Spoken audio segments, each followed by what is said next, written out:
मंडळी, माझ्या बागेतील हे अननसाचं झाड सुंदर आलेलं आहे. एखाद्या वर्षाने फळ प्राप्त होईल. हे जास्वंदीचं झाड आहे.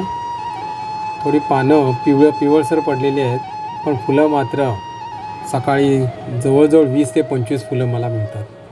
अतिशय सुंदर आणि छान वाटतात. एक केळीचं झाड मी लावलेलं आहे नुकतंच आणून बाजारातून. ही डबल जास्वंदी आहे, छानच दिसते. ही डबल जास्वंदीच आहे. याचंही झाड मी इथे माझ्या बागेत लावलेलं आहे. यानंतर हे नारळाचं झाड, कल्पवृक्ष म्हणतात.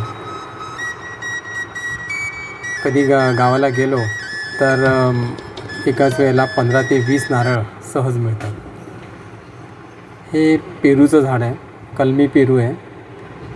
चांगला गोड पेरू आहे, छान पेरू येतात. आता थोडे कोवळे आहेत, चांगले पिकल्यावर खायला हरकत नाही. हे लिंबाचं झाड आहे, गावठी लिंबू आहे. खूप वर्ष झाले पीक नाही.